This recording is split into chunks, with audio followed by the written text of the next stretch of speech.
দীপাবলি। কেমন আছো বন্ধুরা? আশা করছি খুব ভালো আছো। আজকে আর একটা ভিডিও নিয়ে চলে এসেছি দীপাবলি। তো তোমাদের ঘরেতেও নিশ্চয়ই প্রদীপ জ্বালা হচ্ছে। আমার সাজগোজ হয়ে গেছে, কেমন হয়েছে বলবে কমেন্ট করে। তো চলো তোমাদের সাথে শেয়ার করতে থাকি আমি কেমনভাবে প্রদীপ জ্বালছি বা কেমন হচ্ছে বলতে থাকো।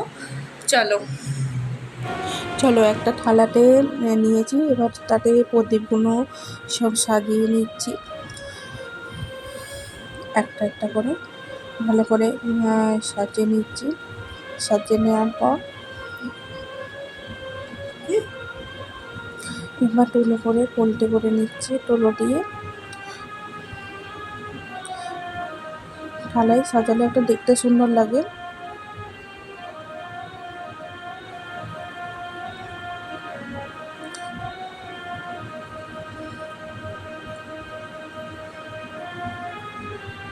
প্রদীপগুলো সাজিয়ে নিয়েছি, এবার পোল্টে করে নিয়েছি, করে এবার তাতে তেল ঢেলে জ্বালিয়ে নিচ্ছি।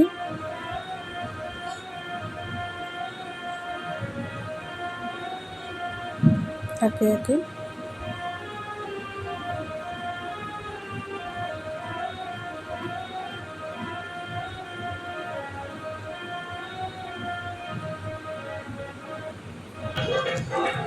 চলুন, আমার প্রদীপ সাজানো হয়ে গেছে, এবার প্রদীপ সব জায়গায় দেওয়ার পালা।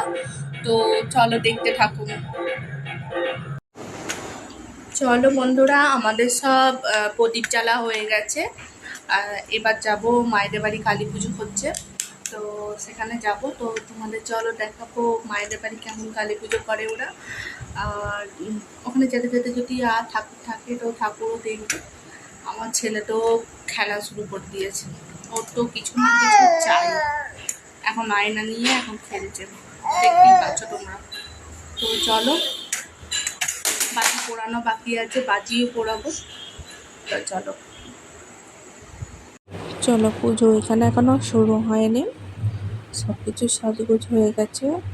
এখানে সব জোগাড় করছে, ফল কাটছে।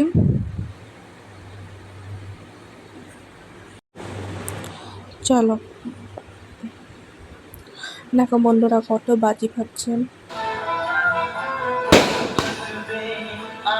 আর এত বাজি ফাটছে দেখে আমার ছেলেটা প্রচুর ভয় পাচ্ছিলেন।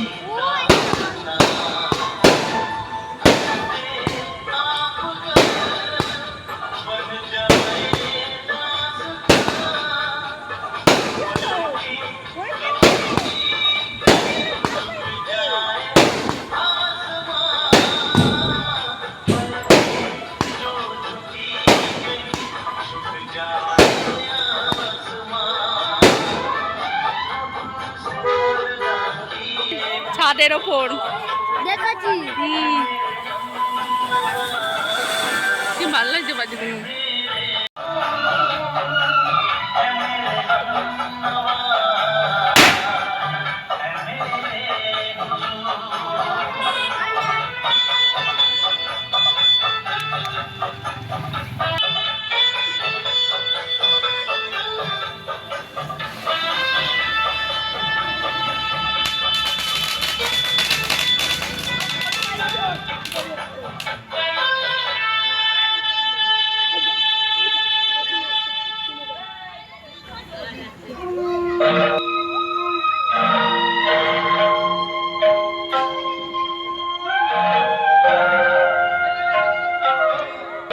তো চলো বন্ধুরা, আজকের মতো টাটা।